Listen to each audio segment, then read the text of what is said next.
And we are live, guys. Welcome today. Today it is Monday, and I think we are on August 10th today. It is a great day. It's a beautiful day. The birds are chirping. I hope everybody has a great day at work today. You know, we got SMT in the house over here. He's to my this way, SMT. And of course, you know, we got Techxtremist. Yeah. And he's doing a lot of that M41 testing for everybody, bro. And then we got right below the man, the OG, the triple OG, Tech Life. Tyrone Tech Life. He's the triple OG of this game. Quadruple OG. Yo. Yeah. So guys, I know today you guys saw the subject on this. I know you guys got my little pregame quick little video I wanted to get out to try to hype the situation. But we got a lot of stuff going on today with T-Mobile. And I do want to start with recapping SMT's video today on what's going on with this commission structure, this new added volumes and all this and that. And I will post some documentation as SMT talks about how the internal structure, pay commission structure is going to go on. And SMT, if you want to start it off, go right on ahead, brother.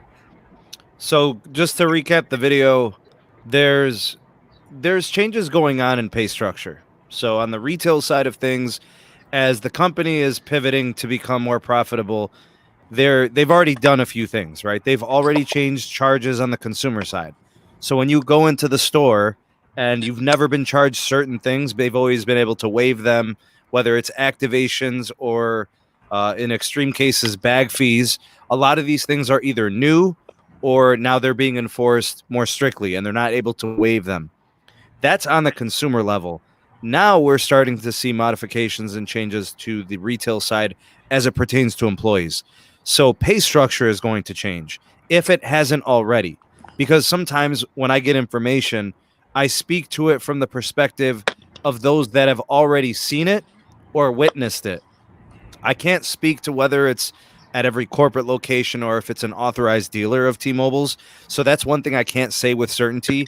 But I know for a fact, and I won't take anybody's argument that it's not changing. Either they just don't know about it yet, like say, and I got this in the comment section of the video, somebody says, I work for T-Mobile and nothing has changed. You either don't know about it yet or you're lying. Because I've already got confirmation from like 3 or 4 different T-Mobile sources. So I'm not going to accept an argument. I'm telling you what's either happening now or happening soon in your world if you are a retail associate. What you choose to do with that information is your business. If you want to deny it and just learn about it later, so be it. That's your decision. I'm telling you what's happening. All right, that's the first thing. Now, the second part to this, I'm not trying to overstep my boundaries. When I get information, I make it public, and I'm going to tell you why I cover that information. Because the people that watch my channel also work for T-Mobile. If they won't tell them, I will. When I find things out, I'll tell them. So if they're not man enough to tell their people ahead of time and they just want to drop it on them and shake their world up, at least maybe I can help them and give them a couple weeks notice or a month or 2 months, whenever it happens. Because obviously we saw James Kirby or whatever his name is, the executive VP, take 5 minutes of his time because he's so special and lay off 500 people from Overland Park, and take no questions and tell them to reapply. That was his way of doing it. So I thought maybe I could help these people and say, look, here's what's coming down your way. But you know what? If you want to go ahead and chill, I don't know who sent you to my channel. I don't know who told you to leave a stupid comment calling me a liar. That's your business. But when it happens, please go back and erase your comment off my video or tell me I'm right. You could do whichever one you want. I don't really care. Don't tell me I'm right. Just erase your comment. That'll do just fine. Save face and do that. Go ahead. Go ahead, Hector, if you want to put in on this.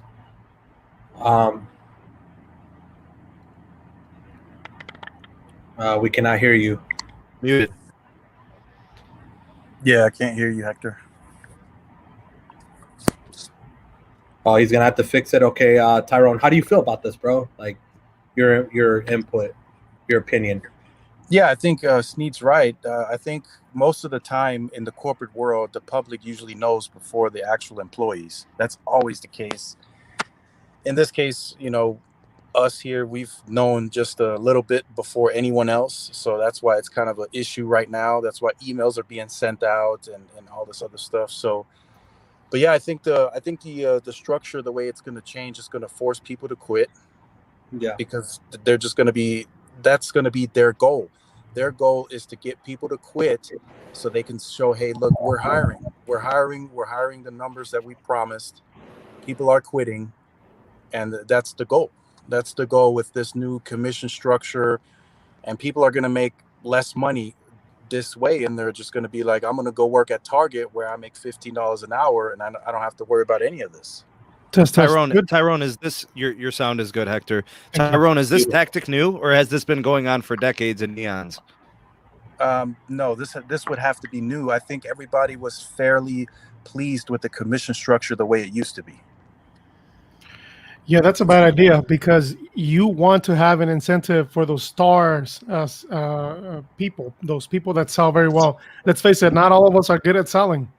All right, I tried working at a car dealership one time. It didn't work out for me. So it's true. And so I think that you don't want to create a situation where you're kind of sharing it out like that, because you do have people that are better than at selling than others. So you kind of want to create incentives.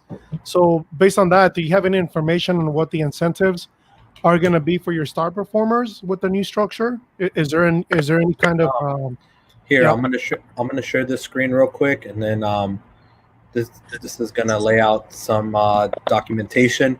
This is the effective universal rates, effective as of 8/1 of how they want to pay structure. With raising wages in those certain markets. So that's straight up hourly, not even commission anymore. No, I will show you commission here in a second. I don't know if is my connection good still, guys? Yeah. I can hear you. Okay, because I'm looking at it on the live and I don't see it updating. Oh, there we go. And then I'm going to show, this is the next one, the multiplier for the commission. Well, they've made it harder to meet your end's goal in commission. So that means you would have to basically, like, the store will have to perform itself to be able to. Here's how it was explained to me, Carlos. Here's exactly the terminology they gave me. They're treating every month moving forward like it's December, which we all know December numbers are crazy high and inflated because of Christmas sales, for good reason, because of holiday sales. So you can't expect to do numbers in September and October leading up to December. Those are usually months where things can slow, if not for iPhone releases, right? Like, that would be the only reason sales would be up. So that's the way it was explained to me, is that the goals are either very lofty and likely not to be reached, or in some cases they say they're unreachable and it's not going to happen. Wow. Okay. Especially during a pandemic, how can they justify those numbers? Exactly. Yeah, I mean, I get criticism as well because of my anti-T-Mobile comments and whatnot. But I mean, the evidence is there. There's nothing else to say. I mean, you got the documentation there showing you these types of policies that we've been talking about. It's not anything we're making up. It's there for your own eyes to see. It's crazy. And basically, like, I'm looking at it like this. Okay, I understand this is a more mature company now. They're not in, the growth is not going to be there now. Now it's about containing stability. Like, be able to, the growth is not, you're not going to get 1 million net ads anymore. It's going to be, maybe a couple 100,000 here, 50,000 there. Yeah. And what's going to happen is, how you walk in a store right now and the T-Mobile employees are generally pretty happy employees. Yes. With this type of move, that's going to change. I mean, that's going to have to affect that type of environment eventually, if you're going to make it so competitive that it's going to make it impossible to attain. It's going to affect your employees, and you're not going to receive that happy, bubbly customer experience, service experience that you're used to at the T-Mobile stores. Yep. It's going to be It's going to be like walking on eggshells. There's only going to be two options in this type of environment. Either you quit or you will get fired. There is no other alternative here. I mean, you got some. I think you have retail experience, right, Tyrone? So you kind of know what that would be like, right? Yes, they're way more aggressive than what Radio Shack used to do, but I would have an hourly cut. So per month, I had a certain amount of hours to spread between the staff. That was full-time and part-time. And if they noticed the second I wasn't hitting the profit and loss report, or I was under my monthly goal, they would reduce those hours. So I wasn't able to give certain employees as many hours. Yeah. Wow. So there was a drastic labor cut. Yep. Yeah. My wife works in retail, and I know it's stressful. So with doing stuff like this, it only adds to that type of stress, you know? Exactly. The thing is the stress worth, you know, for this restructure of commission, to where basically you got your star employee, you know, that always gives it the A++, Pulling everybody. Yeah. And he's the one that's holding everybody together. Basically, he's the one that if a person's having a hard time, he'll come next to you and help you close that sale, even if you don't make a dime from it. Mm-hmm. And now you're going to have that person feel like, damn, now I got to pick up the leg on everybody just for me to get my part. So I don't really know much about this, but how does Verizon and AT&T, how do they pay? Is it similar to what T-Mobile does now? Okay. No, they pay way more. And is it similar to how T-Mobile does it now, or how T-Mobile is going to do it? Do any of you guys know? I don't know any about that. Look, I used to work at Verizon, and I'll tell you, to get paid, you get paid per line ad. So you get Verizon. I think at the time I was working there, it was $50 for voice line, $65 for data only line, and you know, depending on the device, if it was a Samsung device, you get like $150 per device. If you get like an iPhone, it was like $40 per device. You got paid less because, you know, Apple doesn't give a break as much for the device. And then for your accessory bundles, you would get 3 to 7% per bundle. So it was pretty structured well. AT&T pays really well, $120 to $150 for an AT&T TV ad. No wonder when you're in there, they're like, "Come on, man, get some AT&T TV." They're like really pushing that product. And they really do, yes. And they want to give you that box, and they want to give you multiple boxes. Yeah. Okay, now I get it. Every time I go in that store, first thing you see when you walk in, right? Yeah. Yeah. So you think about it, you leave with 3 boxes, bro, and the sign up, that's $190 he just made real quick. Yeah. Because it's $20 for each additional box. Then you're talking about, if you add a voice line, it's $60 to $80 depending on which plan you go. If you go with an elite plan, it's $80 per line. Okay. Data only lines are $70. You got tablets, you get commission depending. If it's a Samsung tablet, you get $180. If it's an iPad, it's $120. iPhones is $35 per device, and then Samsung's is $120 per device. You got to think about it, bro. You close a 10-line account, you can leave with like $2,000 commission easily. You know, we got a saying where I'm from: eat and let eat. You know, if somebody, if we can all make money on this, nobody, you know, we're not going to keep anybody out. Everybody eat. There's money to be made. You know, they're like rewarding their sellers. They're rewarding the stars, as you referred to, Hector. Like, it encourages them. It incentivizes them to go even further. Right. So if last month they made $1,000 in commission, they're like, I want 1,500 this month. They're internally driven to perform on their own and to do well. I mean, family, kids, wife, house, mortgage, cars, leases, whatever. You know, they're driven by performances, you know, and you're eliminating that with the end game to eliminate those people, reduce how many employees you have. And then because they're already telling managers to hire, they're already telling them to hire people. That means people are walking out and quitting. You don't even know. I just found out from internal sources earlier on the retail side. They're talking about they have to cut 100 hours from the store budget. They have to get it under $30 per hour. So the question is why? Why is T-Mobile doing this? It's fairly simple. It's the merger. We're talking about acquiring a company for $26 billion and you don't even own all of it. They still have 1/3 of their shares, right? Yep. Yeah. And then they brought 36 billion in debt to the table.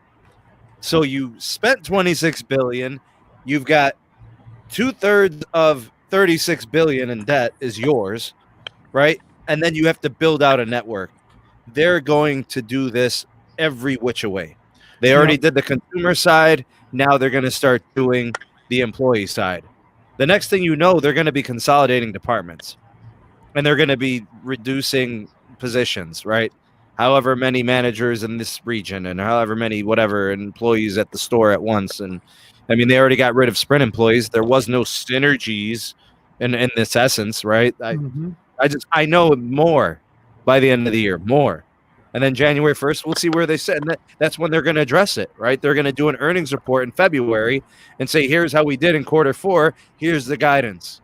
Then we'll know. Yep. I think that usually companies, when you don't want to have the bad publicity of laying people off, because we all know how that went, right? They let 500 people go from Overland, and it was all over the news. Everybody was talking negatively. The other way to do that, and then you can knock two birds with one stone on that, is you make it very difficult to attain the numbers, just like we're discussing. And then when you do that as well, the people that do remain will also produce more because they're trying to push harder. So you kind of, I don't know, if that makes sense to me anyway. Maybe it's possible that that's what they're doing. They're trying to create natural attrition, get people to leave just because it's so difficult to work there now. Yes. Makes sense. And to your point, Sneed, they are expecting a mass exit within the next 60 days, and I don't know how long T-Mobile training is, so they're effectively already hiring now. Tyrone, have we spoken about this at all, you and me? No. Did we talk about this before this moment? Did we ever speak to each other about this? Nope. I have the same exact quote from my video this morning. He's telling he's corroborating what I'm saying. And we're two totally different people. Remember what I said on the last live stream, bro? That I saw that's here within the next 60 to 90 days, we're going to see a massive layoff. Yeah. Come on, bro. I'm just here to ask questions. I'm the only one that didn't know. Bro, the information is there, bro. I understand people want to see proof at the moment it's being said, but we're people's advocates. We don't want people to get fired just because you want to see a proof and then put it all over Reddit and everywhere else. You get what I'm saying? Just because you want to get your little momentum of glory and fame and then screw somebody's family over. Bro, can I say something real quick? Yeah, of course, bro. Of course. Reddit is toxicity. Yeah, I know there's some really good information out there sometimes, but literally it is a culture of poison on Reddit. You have to filter your information. Bro, yeah, you got to sift through that. I mean, it's like looking through a pile of beep just to get a quarter, bro. Seriously, it's not even worth it sometimes. Yeah. Well, bro, remember how we were talking about how T-Mobile wanted to push the plans to incentivize the lower end plans to get them into the newer plans? Well, yeah, I want to share another piece of information here, because it's already past the date anyways. It won't hurt nobody. This is stuff that we talked about before it even happened.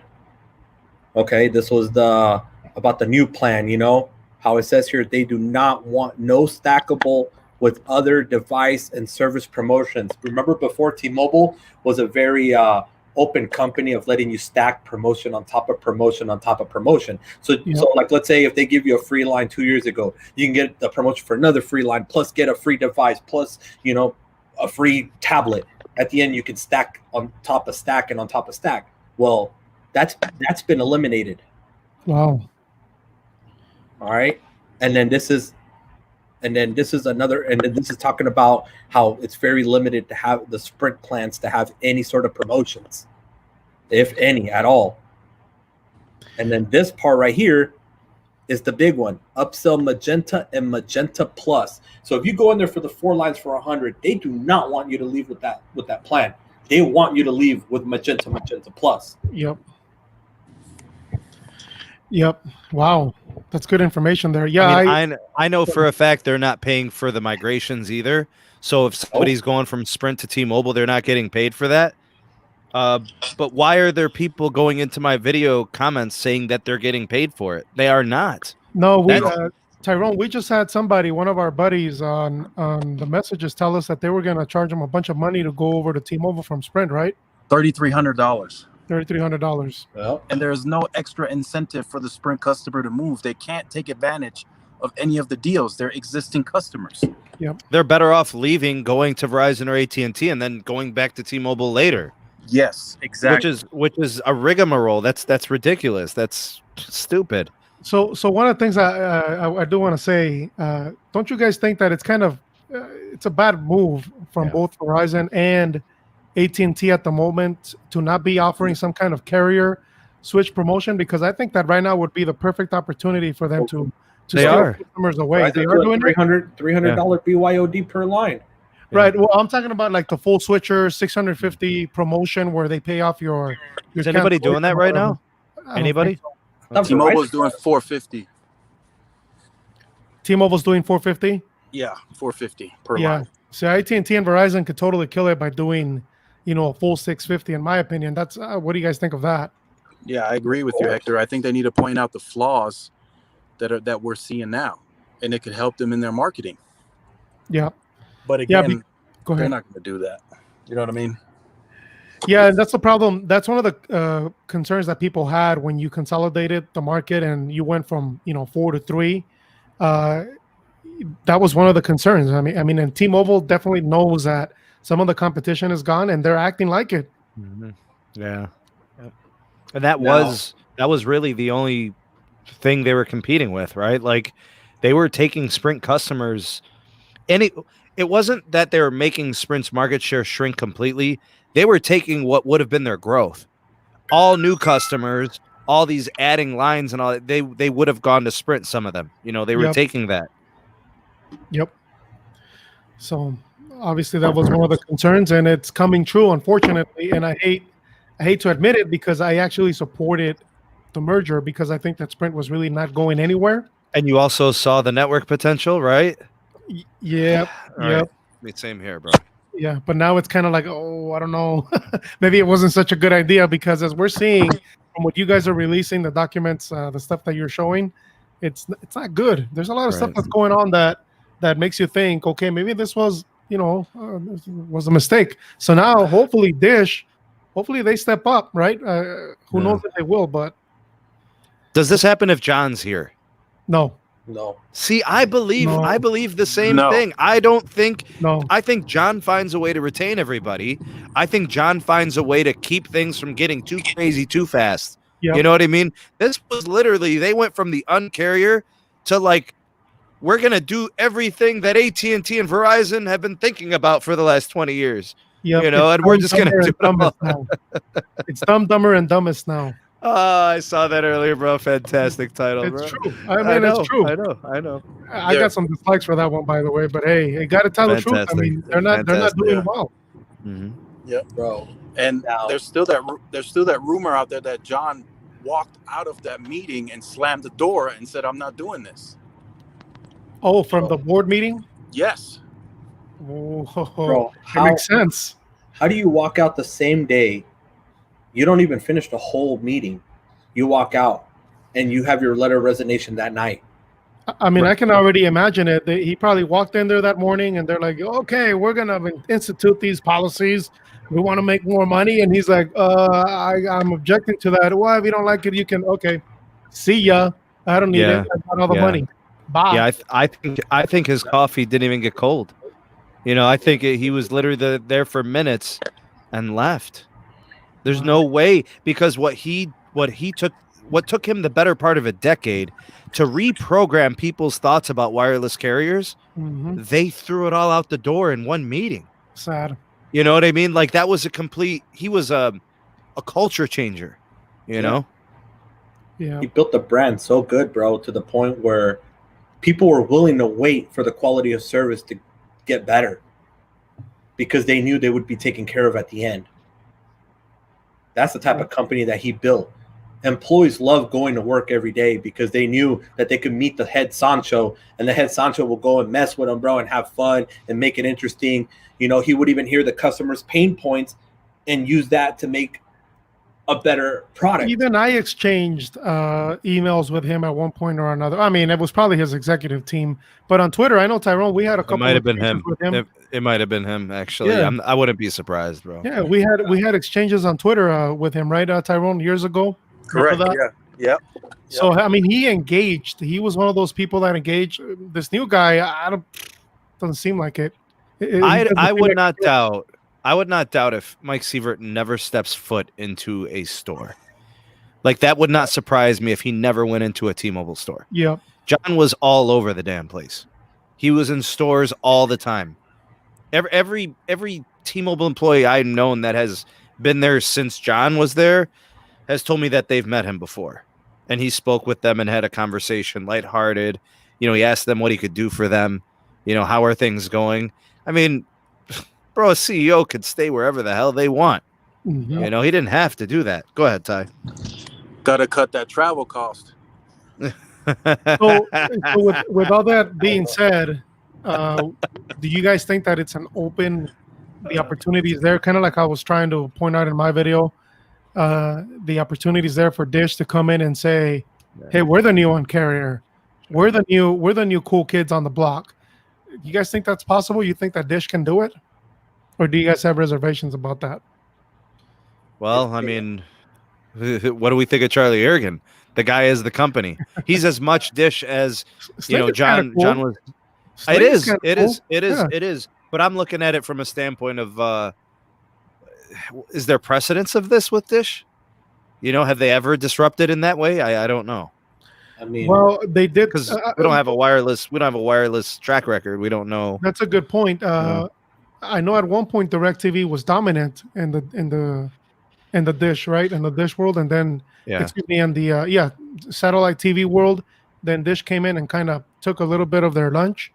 So maybe, I mean, I'm just hopeful that they can do it, and I think it's more important than it would have been otherwise, considering how T-Mobile is now acting. You know, the things that they are doing, the policies, the prices. You know, the stuff that I'm seeing from T-Mobile. It's kind of scares me. Kind of worries me that Verizon and AT&T are going to say, "Hey, you know those shared data plans? They sound pretty good right about now." Especially if T-Mobile starts kind of backing off of some of these things, you know? Wow, yeah. Because we said that in the last live stream. T-Mobile or not T-Mobile, but John Ledger, he came in and, thank you for giving us unlimited on Verizon and on AT&T. And I feel that if the steps keep being taken the way they're being taken, it can lead us to a regression. I mean, it doesn't seem possible, but back in 2007, 8, when Sprint had that, premium plus, that premium plan, whatever it was called at the time, My All In or whatever, we thought we were going to have unlimited forever. Yeah. And then it ended.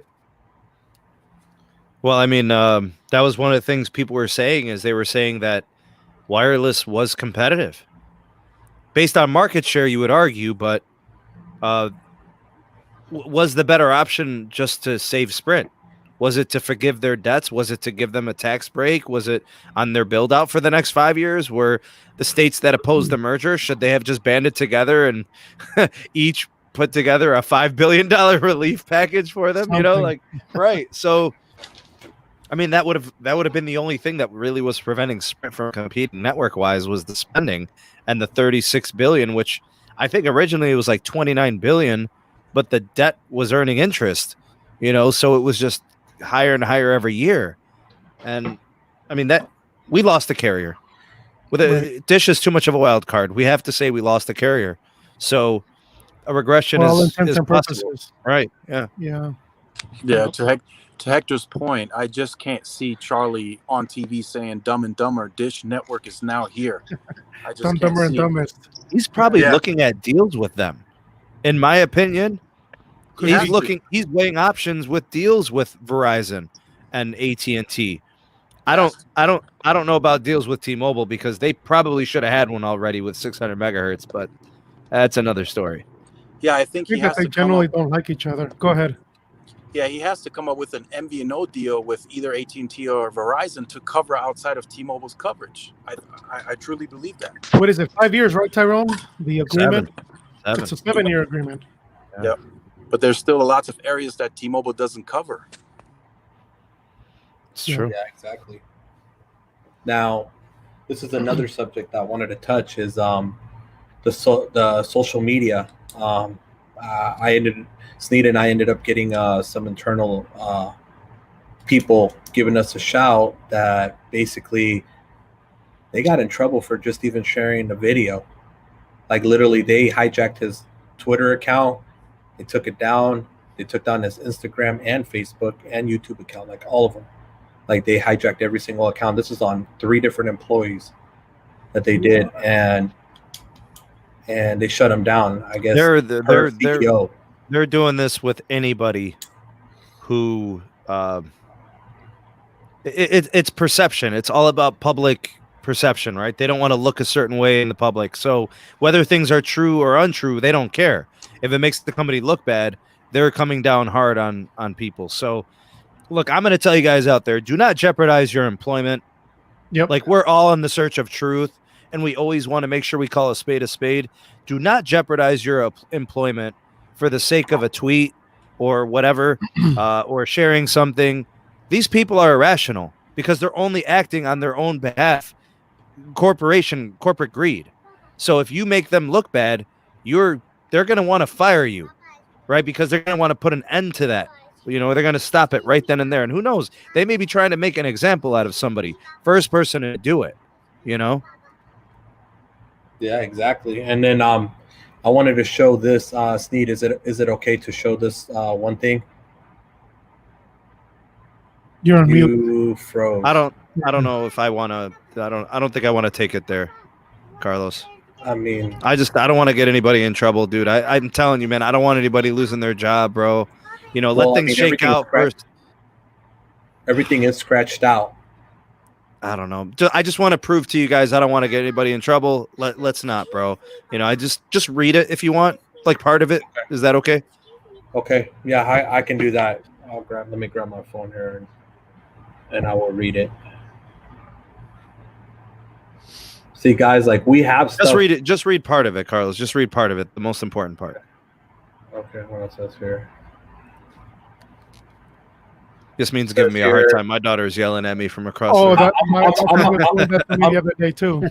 I'm going to interpret it in my own language. Okay. That's fine. Yeah. Yeah. Okay. So, yeah, bro, I almost got canned for posting the vid.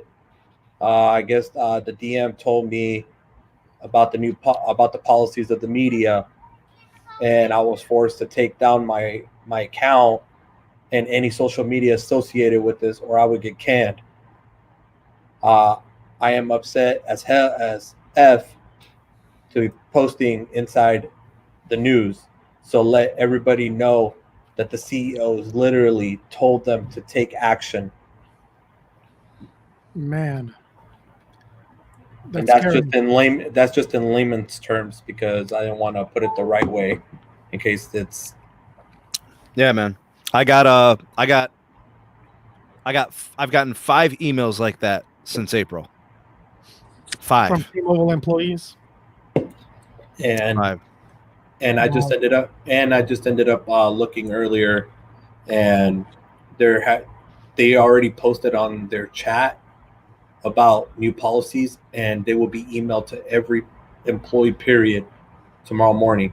They will see an email of the new social media policies going on forward. If not, termination. Why are they so afraid for these things to come out? I'm trying exactly. to figure out. Two things.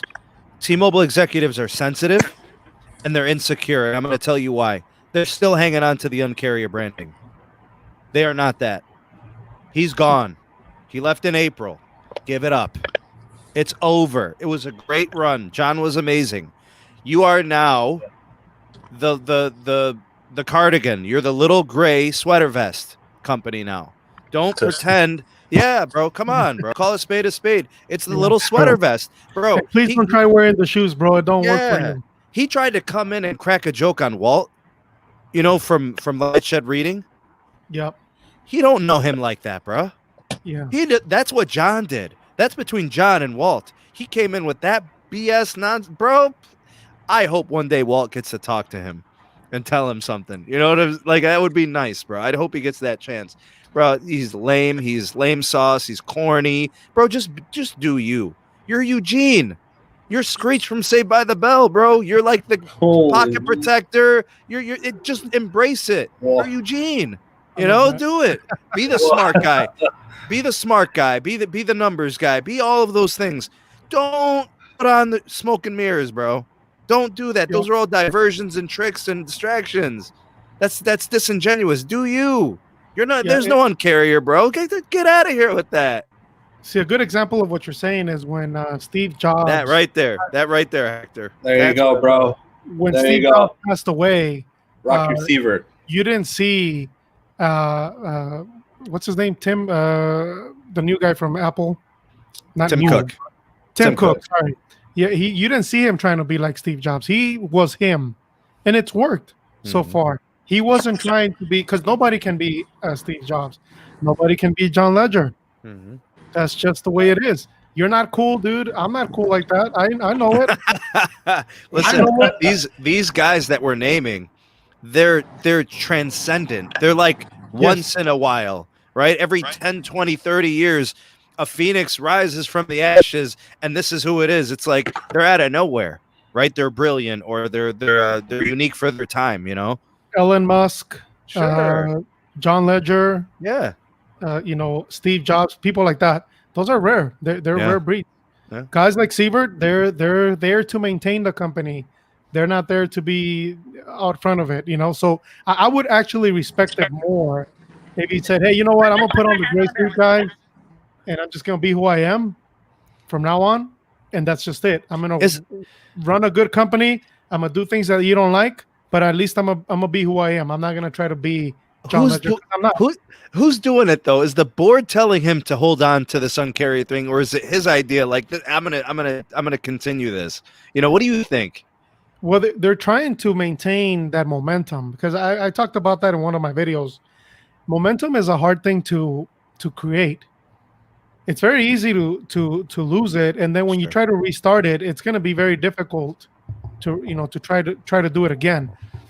What John did, get that momentum going, is something that they're not going to be able to recreate again. Verizon can't recreate it. AT&T can't recreate it.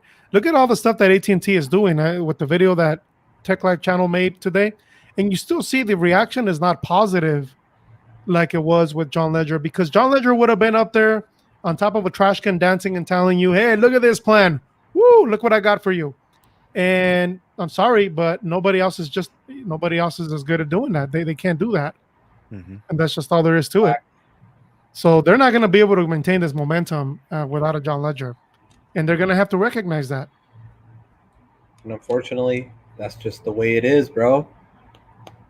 Like they say, things are never going to be the same. Yeah. Yeah. I mean, it can still be a good company. Sure. It can still be a good company. And he can still be a good CEO. They just don't have to be what they were before. Pretend to be something you're not, is what we're trying to say. You don't have to be what you're not, Yes, sir. Be yourself. Yeah. So what do you think, Tyrone?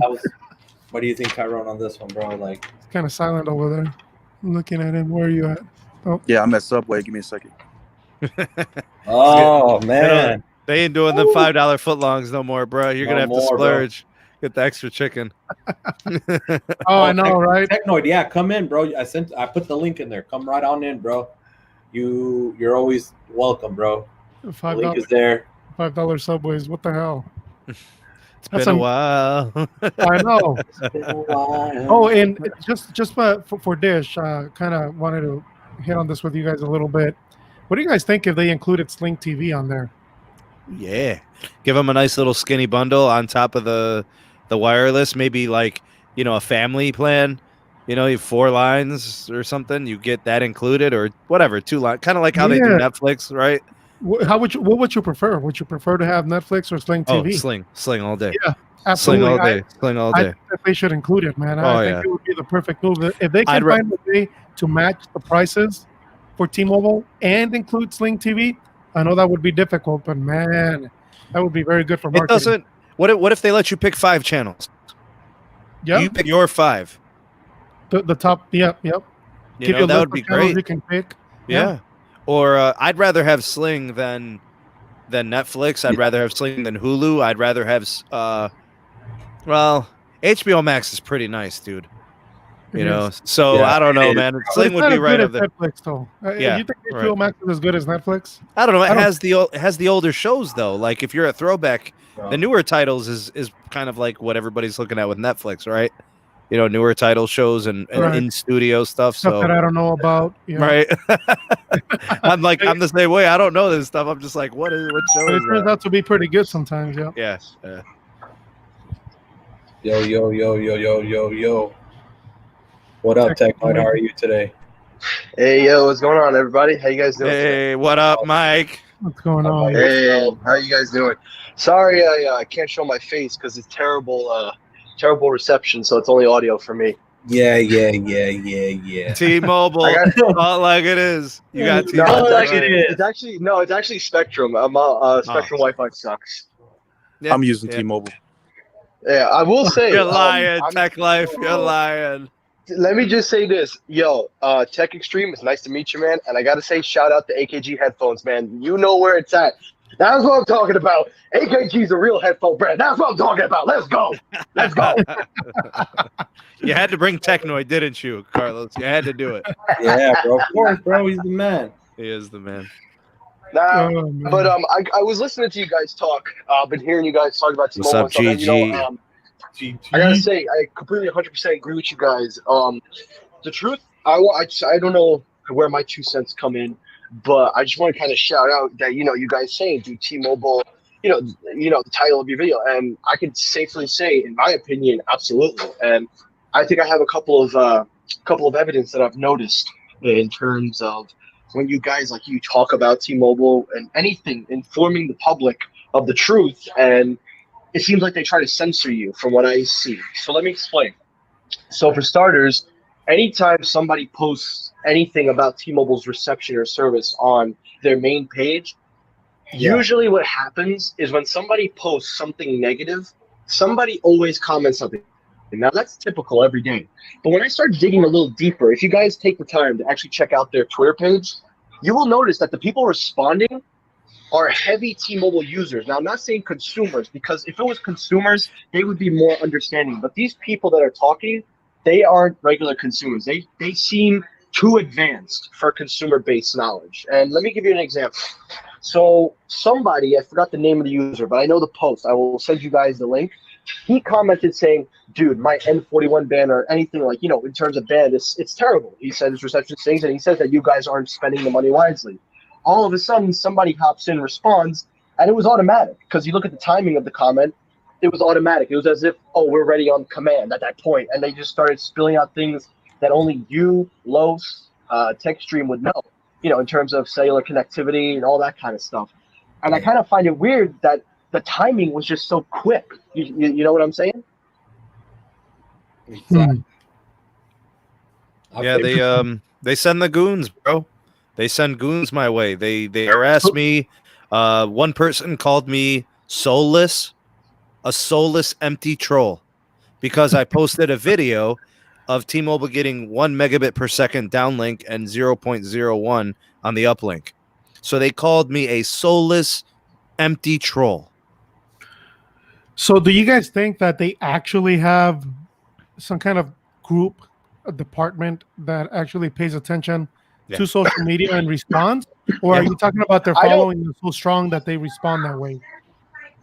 I don't think know, you know man. what it is. I think it's a mix of both. And the reason I say a mix of both is there are some people that just know these things. So, for example, people like Sneed and Carlos and you guys know what you're talking about. So they can't fool you. Oh, So that's why I think I they just have pretend. I fake it till I make it. Fake it till you make it. They know what they're talking about. I'm just here asking questions. All right. I've noticed that sometimes I get the pushback and the combativeness from people that work with T-Mobile, right? So they're employees of them, and I'm like, look, man, I don't need your opinion. They pay you. I don't need your opinion of T-Mobile. I hope you speak highly of them. They're your employer. If you don't, you get fired, right? Mhm. Now, If you were one of the ones that got fired, you'd be on my side. Right? See, if you were one of the ones that I'm representing, you'd be like, yeah, Sneed, yeah. You'd be on my side. You wouldn't call me a soulless, empty troll. You know what I'm saying? Hey, this is what I want to do. Anybody that's on here that knows anybody at all that got fired by T-Mobile recently, have them hit us up. Sneed's emails on his description on his channel. Techxtremist emails on there. You can hit us all on the Twitter. Tech Life. You know, me myself, my email's on there. Hit us up, and we will pay you for your time. We just want the truth. That's all we look for is the truth. And somebody has a lot of background noise. Not just on the consumer side, but on the employee side too. We love everybody. Man. Now, this is another subject I wanted to touch, guys. Before we go into the Spectrum talk, is what's up with this rumor is down the street over here that they're paying hush money, bro. Oh my God, I heard about that. T-Mobile is paying hush money right now to anybody that's regional, store managers, employees. They're either paying them hush money to stay quiet about policies change, or they're paying them to shill for the company. How do you guys feel about that?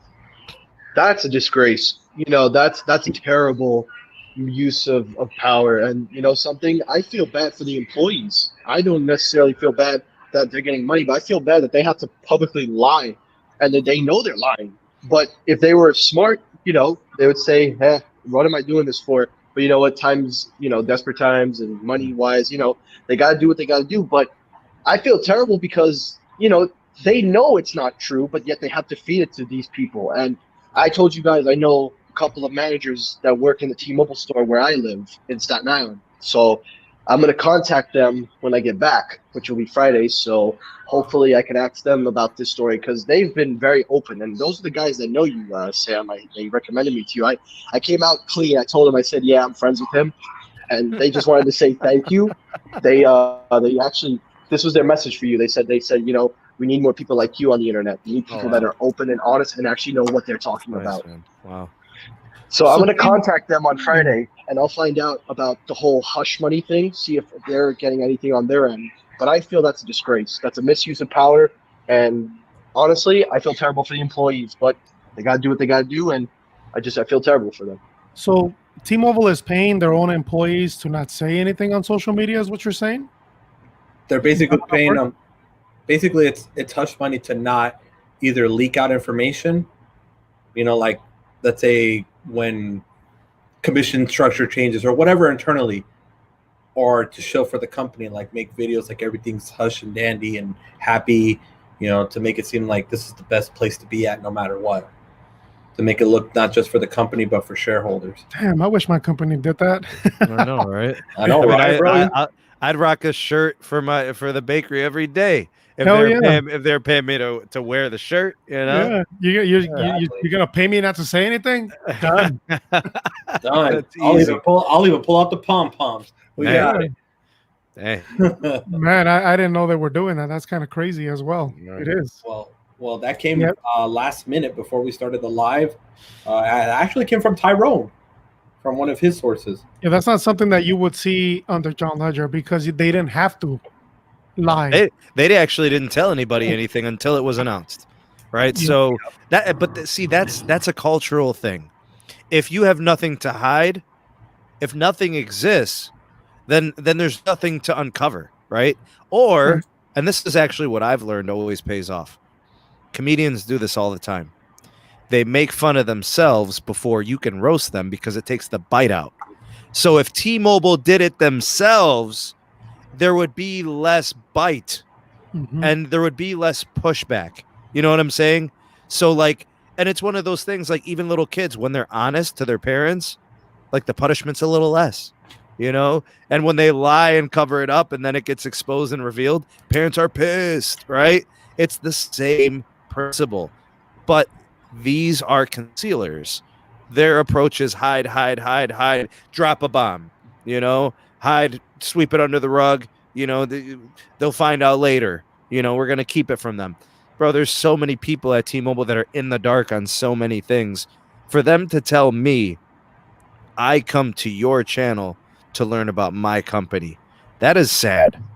That is sad. That is really sad. When managers were coming to me and emailing me during the merger, I can't find out any of this stuff.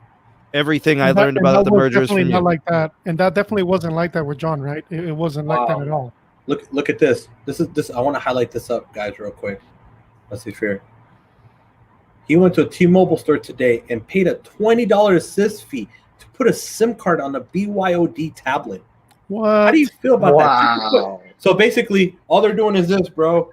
Here, let me grab this. And T-Mobile doesn't waive that stuff for veterans, because I see he's got like a picture of. Yeah. Exactly, bro. They don't. Wow. Even for veterans. Wow. Wow. Carlos got hit by this about 3 weeks ago, 4 weeks ago. He got hit with that same fee. Garbage.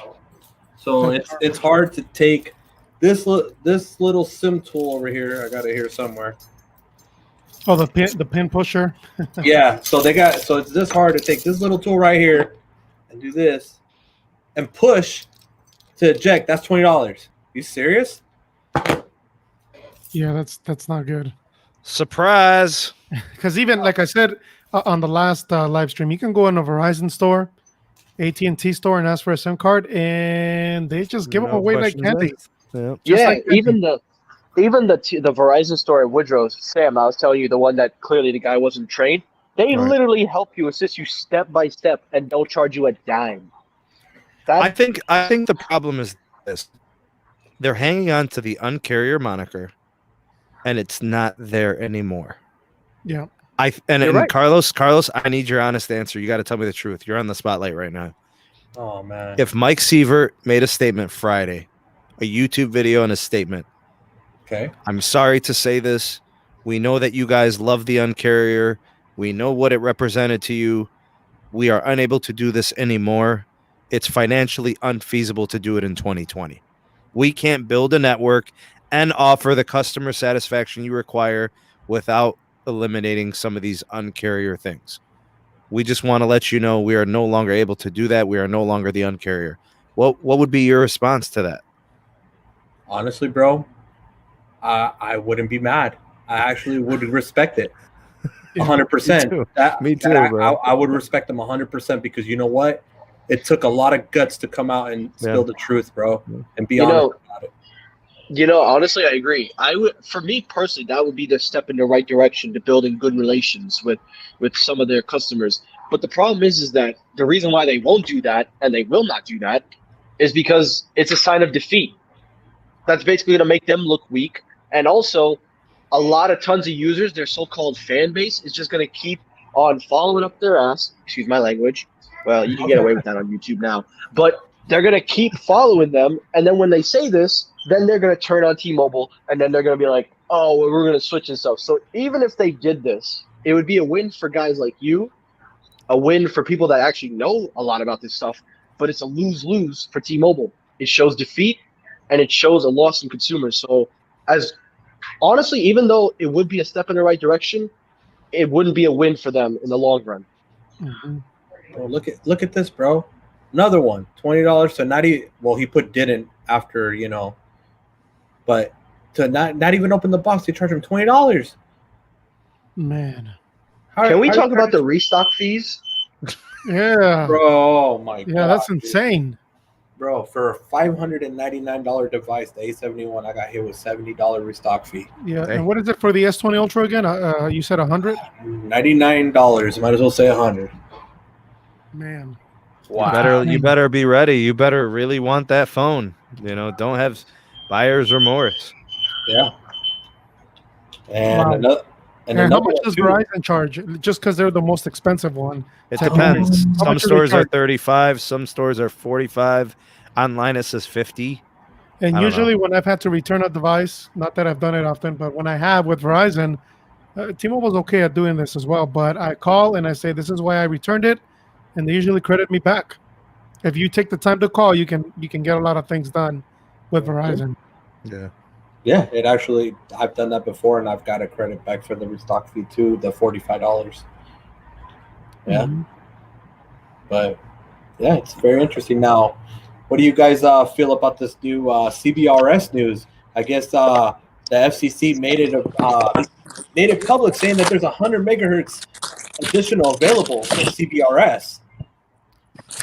Good job, Tyrone. I think he's the one that posted that in the morning, right? Yeah.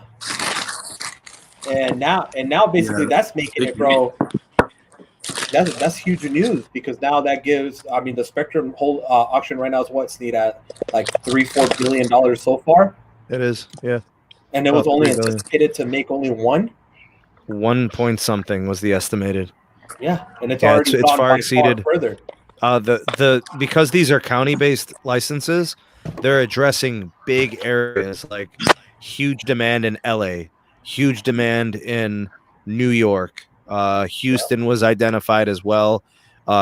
Is it Cook County, Chicago, Miami-Dade, Harris County, which is Houston.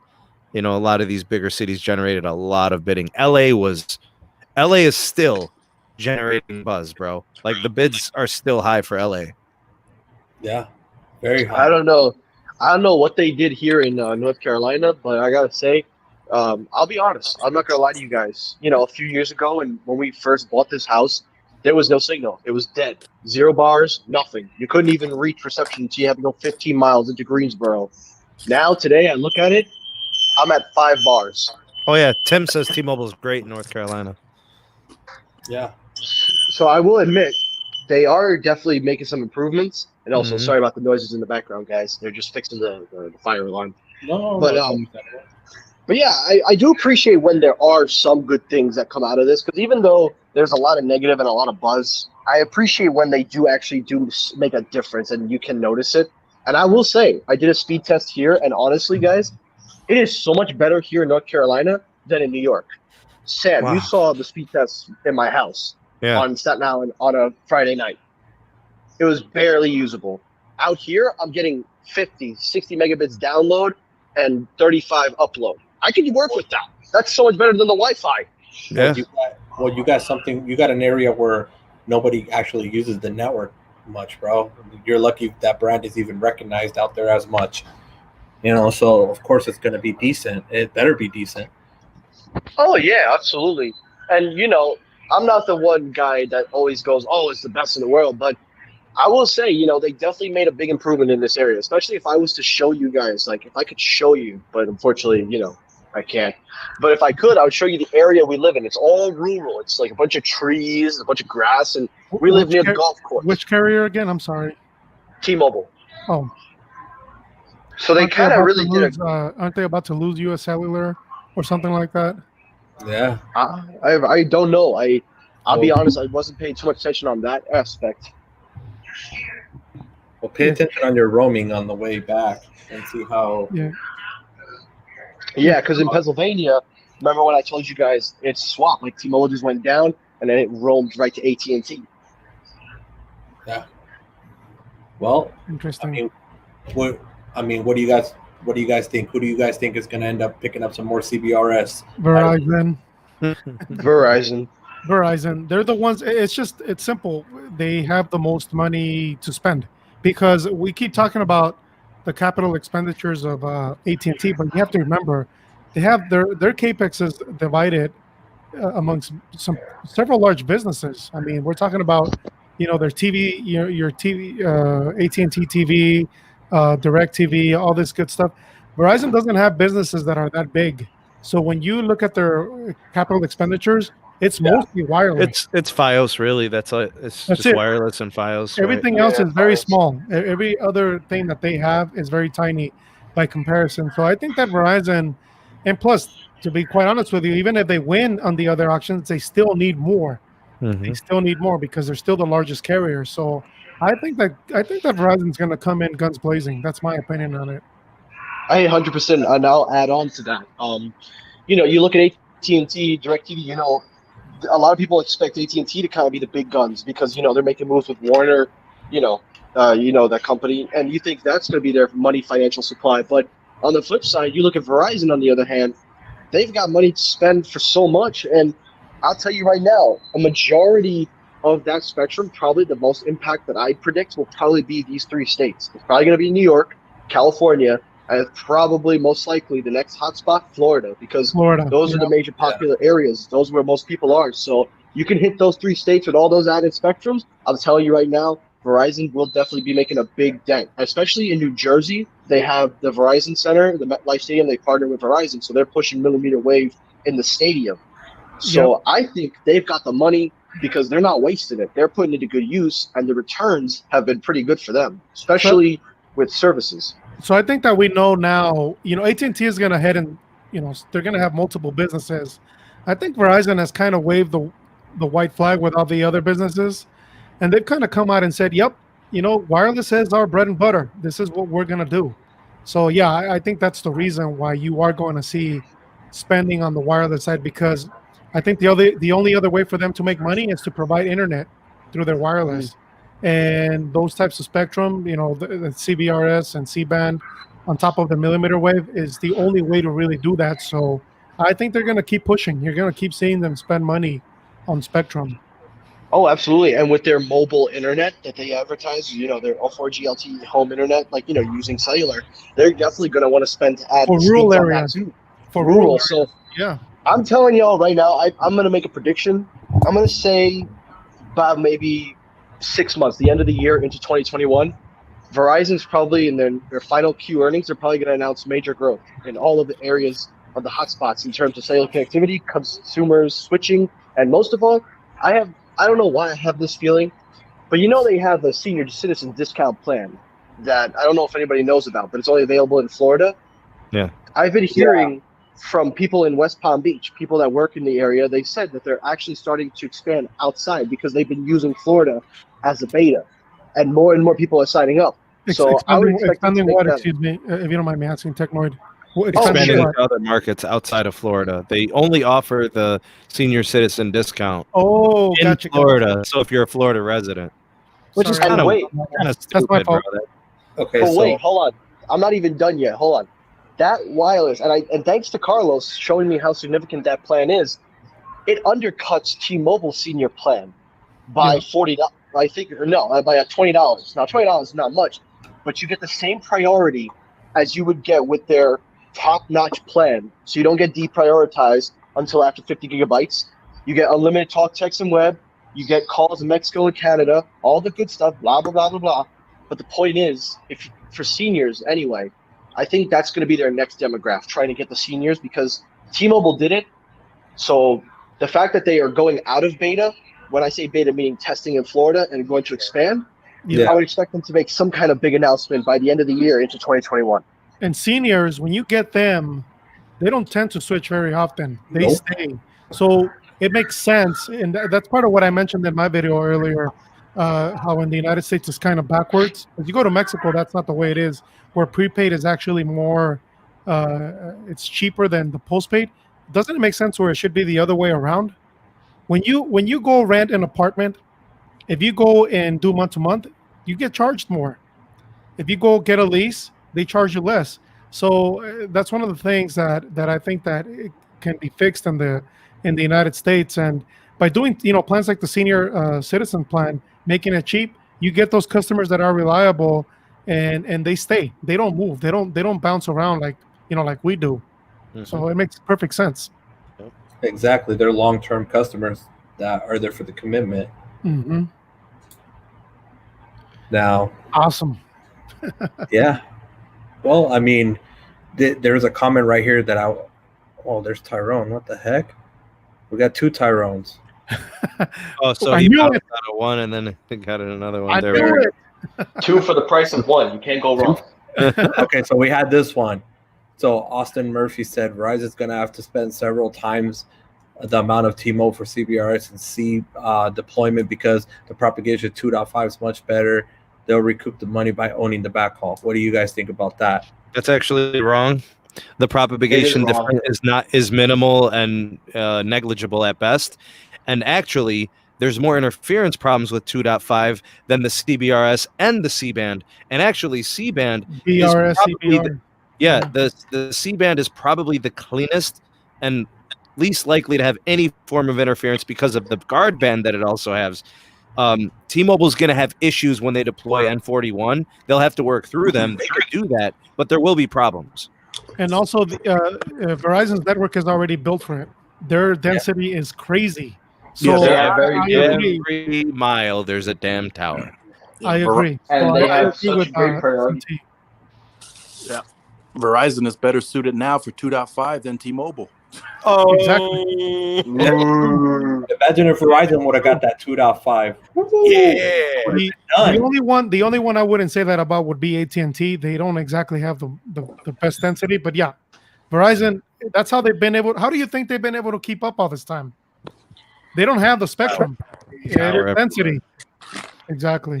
You look that way, you see a tower. You look that way, you see a tower. You look above you, you're like, oh wow. And one thing I just wanted to say is not just also the added towers, but take a look at the reliability in terms of network coverage in America. If you're able to go into a dead spot where nobody can get signal and you're the only one being able to pull out some kind of signal to make that phone call, if you're in an emergency and you need to make a phone call, that proves everything you need to know about Verizon. They have better reliability when it comes to service. Speeds, well, we all know that. But I think the main reason why it's the flip side what that person wrote is because it's easy to assume that T-Mobile has all this because of their marketing. It's easy to look and think, oh, well, it looks great. They probably got it better. But, looks are deceiving. And I feel like that person who wrote that was just looking at their advertisement marketing and trying to look at the purple map or the pink map and say, hey, you know what, they got this all figured out. But it's the flip side, my brother. I mean, there are cities where 2.5 should work really well, like New York City for T-Mobile, because T-Mobile does have a very, good grid. From what I remember, Tyrone, is that right? I think New York City is one of them. So it'll work well in some cities, but that's not the case everywhere. Yeah, the only problem in New York is there's too many damn people. And the problem that we've seen in New York that I've been showing Sam these past few days is that the speeds and that there's too many congestions on the network. And there have been at least, I would say, a couple times when you would get normal, regular, everyday usage speeds, like 30, 40 megabits down. Then literally the rest of the day, 2 megabits, 1 megabit. Yeah, sometimes 0.01 upload. But that's what their 2.5 is supposed to instantly be able to bolster is capacity. So essentially, if they open up those channels and start utilizing 100 megahertz, 120 megahertz to the downlink, I mean, we're talking about theoretically with their other bands, they should be doing gigabit speed. They should. Tyrone, if you got three channels of band 41, and each one is 20 megahertz. That's 60 megahertz. I've already seen screenshots of 600-700 megs. Yeah, you're absolutely right. Me and Hector talk about this all the time, and we know right now people are excited and they want to see the speed, but you got to remember, eventually there's going to be users on it, and we're even going to see millimeter wave slow down a bit at some point. Yeah. Because of the usage, the data traffic is going up a percentage every single year. Yeah. So I think everybody needs to be okay with the idea that N41 is probably going to settle somewhere around 200 to 300 megabits per second, which is not bad. But that's probably where it's going to be off peak, and then off peak is where we're going to see the gigabit speeds. Yeah, I don't think that I've been predicting. I think since before we were speculating even from months ago. I think that 250 to 350 average for N41 at 60 megahertz seems realistic. At 100 megahertz, maybe 400, but even that might be a little high. I don't think I was hearing people say they're going to average gigabit speeds everywhere. I don't see it. I don't think that's going to happen. In areas where they have LAA, in areas where they maybe own some CBRS, right? Yes. Where they're adding millimeter wave, like those it'll be situational. It'll be the New Yorks, the Chicago's, where they've got all the layer cake, as they say. That don't burn the cake is all over MetLife Stadium. Yeah, don't burn the layer cake, bro. That is stupid marketing. That's stupid marketing. Let me tell y'all something right now. That layer cake actually works pretty good in that stadium, because when I went to the Jets game, when I had T-Mobile, that thing was trash. My friend had Verizon. He was getting no. T-Mobile is the layer cake company. Verizon is they don't use the word layer cake. Layer cake is to me it's insulting. I don't know how you Use guys it at the feel. bakery, Sneed. Use it at the Oh, bakery. Damn. Speaking of cakes, I'm hungry. Now. Tyrone, you Somebody had give to me some take it cake. there, bro. Somebody give me some cake now. Cake, There you zebra Hey, yo, cake. boys, I'm gonna hop out for a second. There's Neville. Oh, that looks like a poop cake. That ain't no damn cake. That's poop cake. Get that Man, off the screen. cupcakes. Yeah. Cake right there. Somebody pull up some flan, bro. That's a good cake right there. If that's flan Yeah, cake. flan. Oh yeah, You have flan. to do Oh that. man. It's tiramisu time. I know, tiramisu. Yeah, I remember Hector was like, "What the hell is Neville thinking with this layer cake shit?" Yeah, bro. Come on, man. Do you not feel like you're it's like condescending in a way, like you're being spoken down to? Like, I'm an idiot, I don't understand anything, so you're gonna dumb it down to cakes? You know? that maybe, but it just sounds so corny, dude. It is. Layer cake. I mean, come on. You know man. what? You know, speaking of Bring Neville, back Spark. I gotta say, Tri-band network. That sounds cool. Anyway, go ahead. Yeah. No. I was gonna say because so when you mentioned Neville, I was remembering. Neville seems like an actual dude that actually knows what he's doing. I just feel like the EPs and the marketing are just hijacking his Twitter, making him look like an idiot. And I didn't realize, but when I was looking back at my Samsung Unpacked video from 2018, 2019, I forgot when it was. When I checked it back, I actually remembered bumping into Neville at the event. And when I saw him, I didn't know who he was at the time. But when I look back at the video, he was actually a chill dude. He was interacting with people, fans, and he wasn't pushing Magenta. He was just actually just being a chill dude. So I think he's actually not a bad dude. It's just the marketing team and whoever's running his Twitter is making him look like a jackass. Yeah, they're writing You're right. checks that his ass can't cash. Yeah, bro. He's the one who's got to build the network. They're the ones pumping up the team, bro. It's like everybody, rah, rah, rah, everybody's in the locker room getting hyped, and then they get out there and they get their asses kicked. They see like everybody over there 300 pounds. They're like, I'm supposed to beat that, I don't know. I see it the same way, dude. I bet you he's a good dude. I actually think he's worn out. He looks tired. I don't like to look too far into that, but he looks beat, bro. They're trying to build out this network, faster than anybody. They got 16 months, in my opinion, to close the gap between them and the big two. And watch him be the scapegoat. And with very little watch him money. be the scapegoat.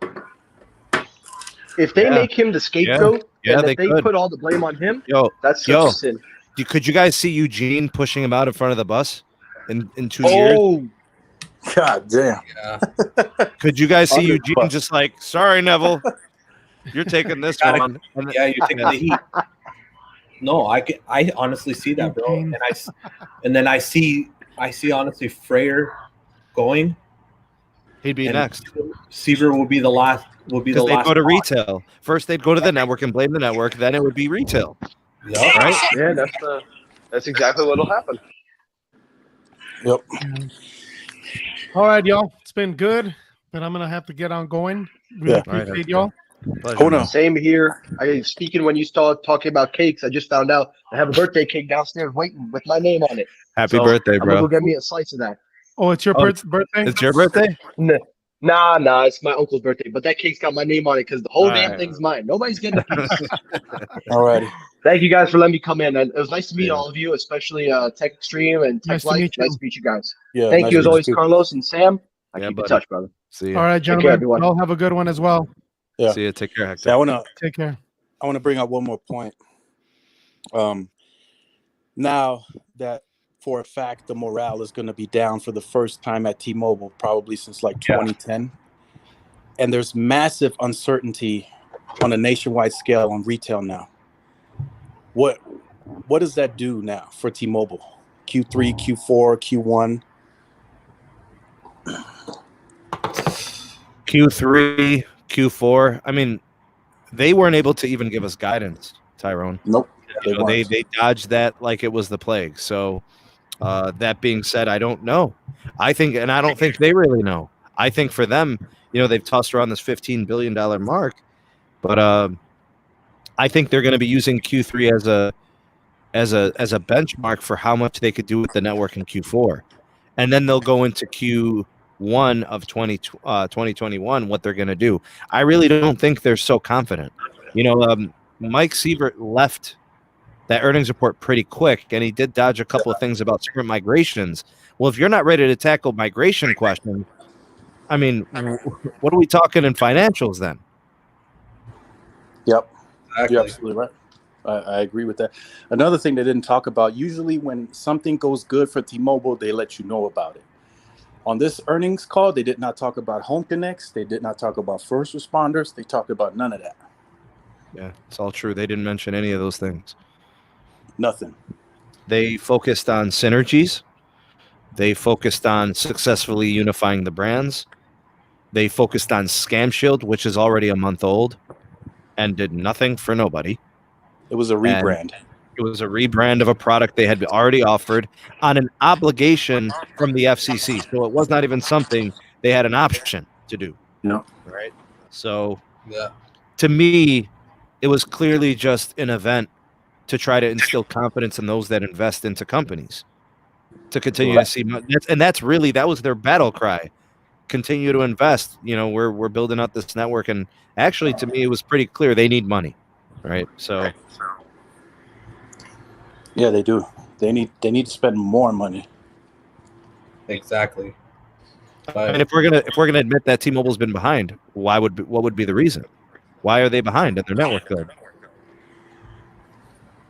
Money. Yeah, money. That's what it comes out to. Cap. We're watching Verizon spend $18 billion annually, 17, 16, 15. Every year it's gone up. And then AT&T, Tyrone, nobody's outspending AT&T right now. Nope. Yeah. $45 billion in 2 years. And T-Mobile is talking about spending 60 and 5? No. Well, Well, it's not going to happen. Yep, it's not going to happen. In that same time frame, the competition is outspending you, and they've outspent you in the previous 5 years. I don't know, dude. You think they're gonna spend 8 to 10 billion Q3, Q4 on the network? No way. Then they're not closing. They're not closing the gap. Nope. There's no way they're spending that in. Maybe next year when stuff goes back to somewhat of a normal. But right now, how do they hit that stride? How do they get 5,000 sites a month? I don't think they hit it right now. I think they stay at that. What did that say? 700 per week. Yeah, that's about three. Let's call it 3,000 a month. Yeah, I think that's where they stay for now. No. I really think that's where they stay. And then over that same time frame, there's going to be network issues because of optimization. So churn is going to go up during that same time period. So they're going to have to go through that. They're going to have to take that loss. People are going to leave during that time frame. Yeah. Churn. And then maybe they might a lot of churn, bro. Okay. All right, guys. I got to get going right now. I got a few things to do, and I know Ricky was going to do a live, so if people want to, head that way, then, they're more than welcome to. But it was nice having you guys. I appreciate you.